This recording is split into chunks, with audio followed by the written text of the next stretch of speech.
Lube. That's right, lube. I said it, you heard it. Anything from the engine to the wheel bearings needs lube. A few points as to how proper lube can save you money. First and foremost, it prevents damage to critical components. Not blowing a motor is always a good thing. Second, it helps reduce friction, which improves fuel economy. Third, doing it yourself can have massive savings over having a dealer do it. I will have a full breakdown of how much I saved by doing my own lubing versus having the dealership do it at the end of this video. Before that, let's jump into the lube I bought and where it goes. So now that we pulled everything out of the box, let's go from left to right and discuss what each one is for. So right here, this is just standard engine oil. This should be a surprise to nobody. I'm just going to be doing that because I'm at a regular cadence. The Max ATF is for my transfer case. The 75-140 is for my rear differential. The 75-90 is for my front differential. And the Synchromax is for the transmission. You're probably thinking, that's a lot of fluids to be changing in your Jeep. But I'm at 60,000 miles, and these are all the things that they say to either check or change. And if you do any towing or off-roading, which I hate to admit it, but I don't really off-road that much in my Jeep. I do tow a fair amount. I tow motorcycles and stuff around regularly with that thing, so they do recommend changing if you do either or both of those things. So I'm going to be changing all of these today. So let's get started. We're going to go ahead and work on the purple stuff first because I don't have the engine warmed up right now and I don't want to be working around a hot exhaust pipe when I'm changing all of that. I'll do the motor oil last because then I can warm up the engine a little bit, you know, get the oil flowing because I like to warm up the engine. I know some people don't because of the particulate settles on the bottom or whatever. But I've always heated up my engines just a bit and it's worked fine for me so far. Another thing, I'm not going to go into brand loyalty or telling people what they should be using in their specific vehicles or in their cases. Do your own research. I know that in the pursuit of finding these Royal Purple products here, I did a fair amount of forum scrubbing and researching, and some of these products, I think the Synchromax doesn't actually satisfy the Mopar standard for my Jeep, but I used it at the 30K service and it worked great, and it seems to be pretty widely used by other people online, and they haven't had any issues, so I'm going to continue to use it. I am not brand loyal to any of this stuff. I've just had good experiences with all of these things so far, so I keep using them. But obviously, if you have a brand you like, go ahead and use it. Just make sure you figure out the correct weights and, you know, the correct types of fluids that you need to be using for each of your applications, because as you can see here, I mean, these all look very similar, but they're also different. Just do a little bit of research, make sure you're using the right stuff, and you shouldn't have any problems. I'm, like I said, not going to be going over why you should pick things or what products you should be picking, but I'm just going to kind of be showing you what I have to do today and get all this stuff loaded up into the Jeep so that I can get another 60,000 miles out of it without any issues. So here's the Jeep today. It's a little bit wet and dreary outside, and you can see I'm going to be working on some wet ground, but the job has to get done. So let's get underneath the Jeep and get started. We're under the Jeep right now. We're going to start with the transmission. That's what we're looking at right here. And you can see there's a bolt right there. That is the drain bolt for the manual transmission on this Jeep. And there's an issue. You can see how the exhaust is right underneath it. That means the tool that we need to get that out is a 17mm Allen, which is this for a socket. This is a 17mm Allen that goes on a socket wrench. So we're going to go down into the workshop and we're going to knock this piece out of it so that I don't have to ruin this tool, and then I can put a wrench on this and fit it up under here to turn that out. So let's go modify this real quick and then I can show you what I mean. You can see here I have my 17mm, where is it, 17mm, just loosely sitting in these jaws. Essentially I want the jaws to sit on the shoulders of this, here and here. I don't want them to be tight on this piece because that's the piece I want to knock out. And then I'm just going to take my screwdriver and a hammer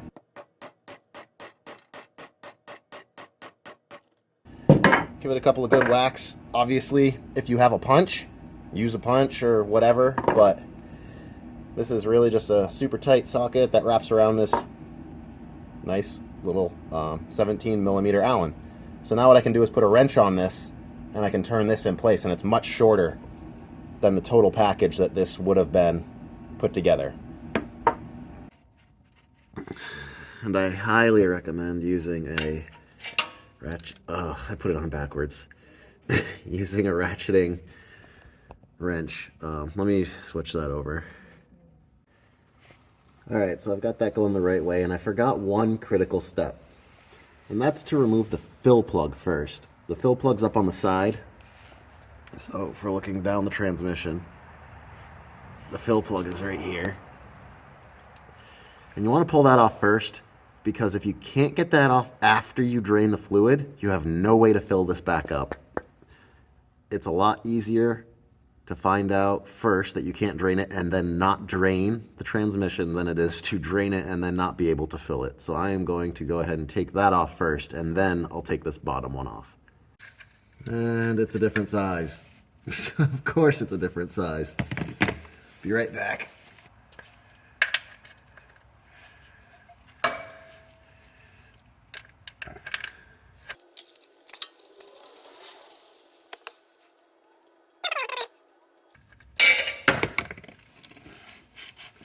All right, that comes out. I'm gonna put it right back in with my fingers. I'm just gonna screw it in a couple threads so I don't lose it, because I have a tendency to lose things when I'm working on them. So I could take it out, put it right there, a couple of threads, no worries. Now let's change our attention to the drain bolts.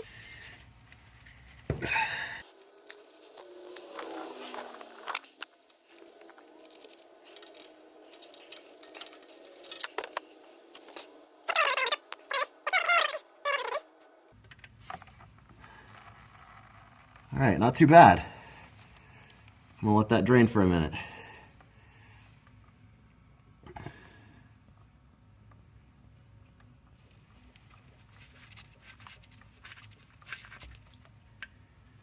If you open up the fill plug, it lets it just pour out like that instead of glugging also. All right, well that finishes draining. We can take a look at the plug here. And you can see, maybe, let's try and zoom a little bit. It's got a fair bit of metal on it, but it's doing its job. So I'm really glad to see all those little bits stuck to this instead of floating around my transmission. So I'm gonna clean those off, clean this plug up, and get it ready to reinstall while I wait for that oil to finish draining. Here's that plug all cleaned off. You can see the magnet inside now. That's good. I did this at 30,000 miles, so the metal files you saw in there were about 30,000 miles worth.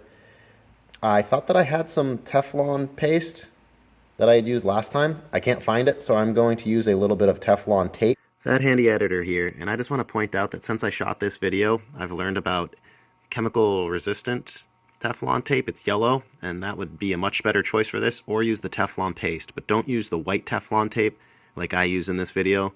And also you'll notice later on that I completely forgot to put anything on the rest of the plugs, so I'm going to be keeping an eye on all of that, make sure that nothing leaks. So let's get back to the video. To seal this back up before I install it.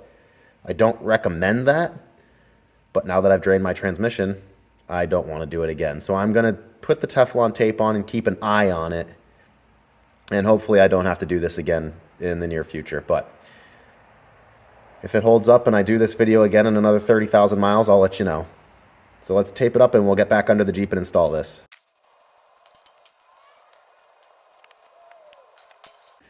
Now that we've got that plug installed, let's get our fluid.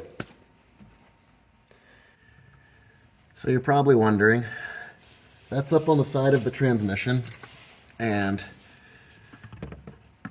how do I get this up in there? I guess I probably could squeeze it in like this for a bit on the side, but that's not going to get half this bottle because I'm hitting the underside of the car. So I have a pump kit here, you can see, and this just feeds into the bottle and I can just pump the fluid in. So I'm going to get that set up and I'll just fill it up.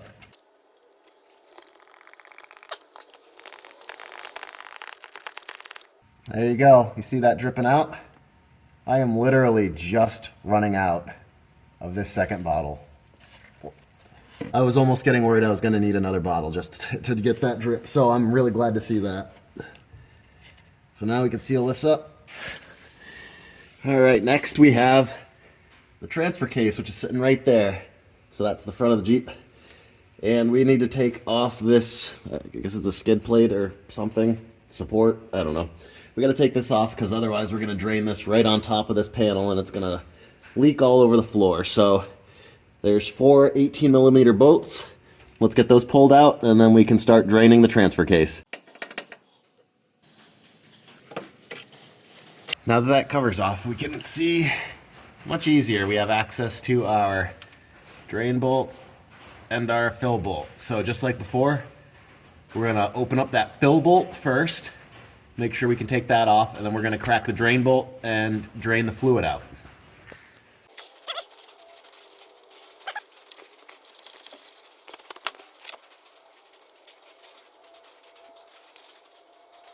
That stuff looks pretty good, nice and red. I'm gonna let that keep draining for a bit, and then we'll come fill it up. Transfer case has been dripping about 5 minutes now, so I'm going to put the drain bolt back in, and I'm going to use my smaller ratchet to tighten this up because I don't want to tighten it too much. The torque I can get with the big one is a lot greater, obviously. So I'm just going to snug that up good, a little more. There we go. And then I'll just pull out the fill plug here and get to filling.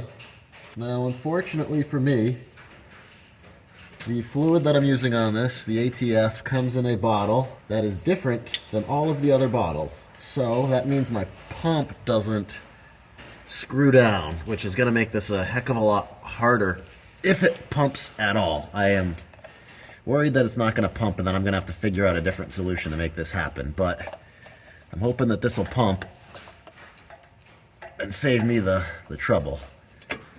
So let's see.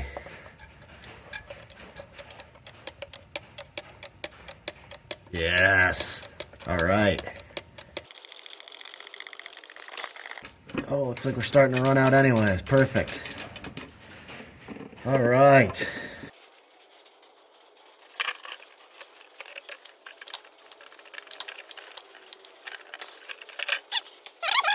That still looks pretty red. I don't know how that stuff normally looks when it's used up, but that looks almost like what I just put in there. So let's move on to the rear differential next.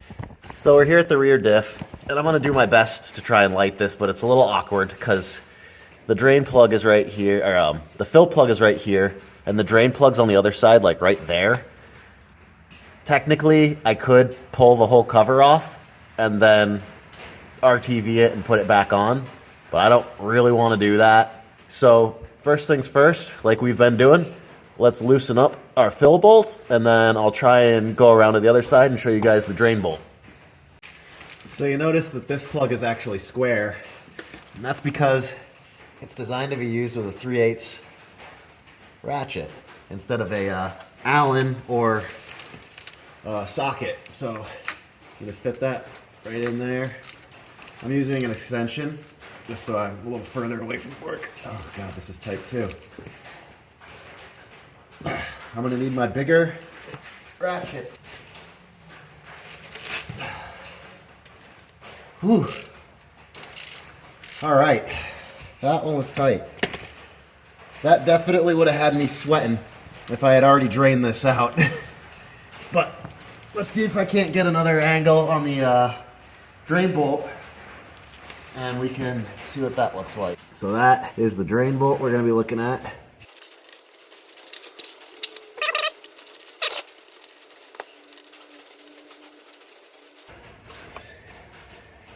Oh, I don't know what that's supposed to look like, but that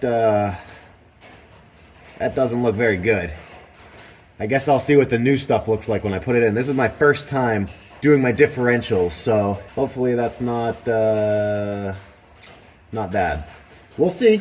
The rear diff's been draining for about 12 minutes now, and it's been at this like kind of stringy state for the past, like, I don't know, 6 to 7 minutes. So I'm not going to sit here and wait all day for this. I'm going to go ahead and throw the cap on that and then just fill it up with some fresh fluid, and we can go from there.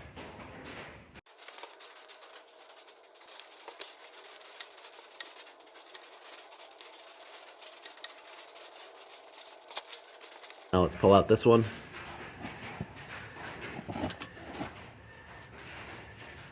It should be nice and loose. Yeah. All right. And start to fill it up.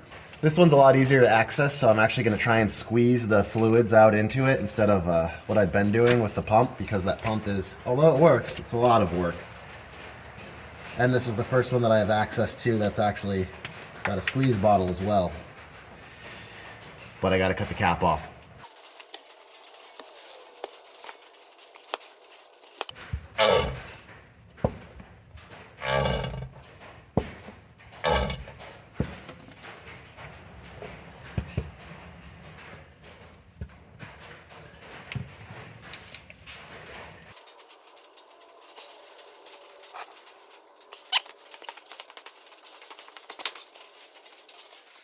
So this is our rear diff fluid, and we'll do this test again. This fluid didn't look very good. It looked a little milky, so like that is so thick.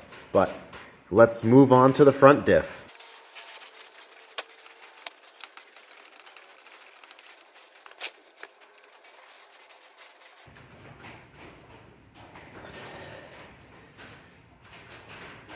That looks so much better.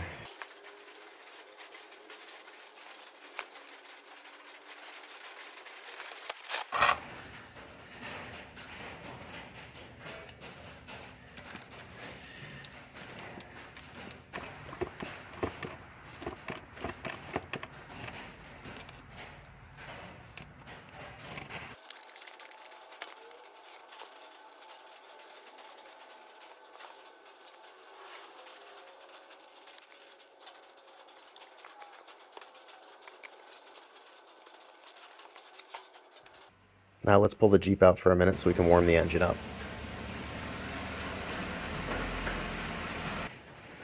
Now that the engine's all warmed up, I'm going to go ahead and pull the drain bolt off the back of the oil pan there and start draining out some of the oil. While that's draining, I like to come up here and start doing the things I have to do under the hood. So to pull this cover off, you just pick up the front and pull it out of the back. And now I have access right here. That's where my new oil filter is going to go.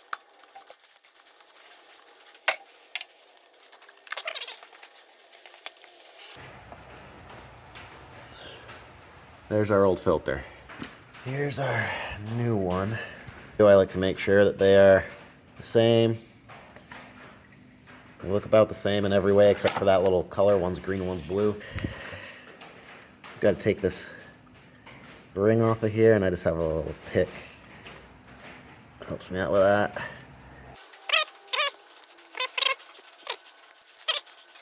The new one's nice and tight. That's good. And then you're going to put a little bit of oil on that, so let me get some oil. Make sure I have a clean finger first. I'm going to wipe the schmutz off. I'm going to take my pinky and dip it into this oil. Get just a little bit on there, and then I'm going to just go around this seal and make sure that the whole seal gets nice and lubricated.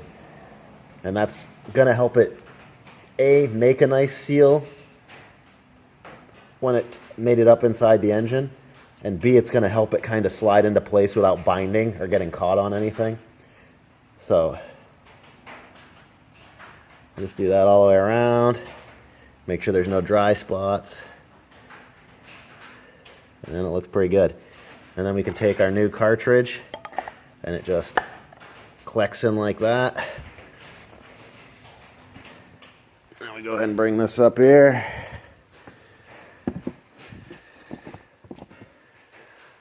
And put it right back in place. Do not reef this down. Those are plastic threads, and if you tighten them too much, they will easily strip. So you just want to snug this down. Like, there we go. That's it. Nothing. I barely put anything on that. As soon as it hit the the point of resistance, I stopped pulling. So let's hop back under and see how our drain's going. Still dripping a little bit.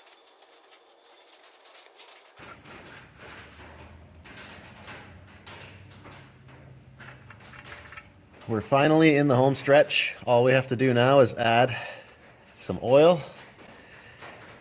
And to do that, we just pop this cap off. I'll stick a funnel here just so I don't pour oil all over my engine.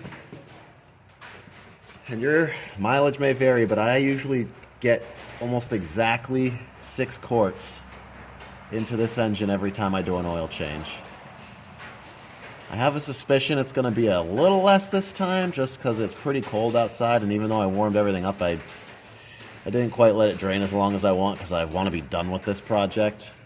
But we'll see. I'm going to go to about there. I got maybe a quarter of a quart left. Let's check it before we crank it, and that way we can see what our oil is at now, and then after it's cranked we can see.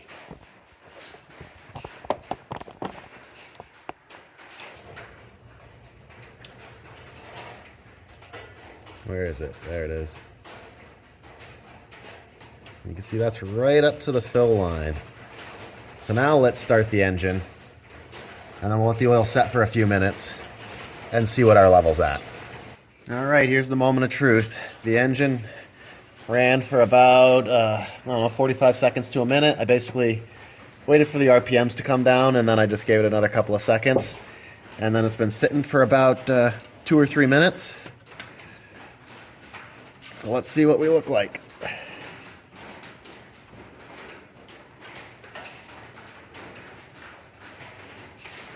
That's perfect.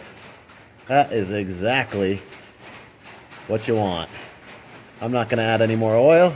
I am very happy with that. So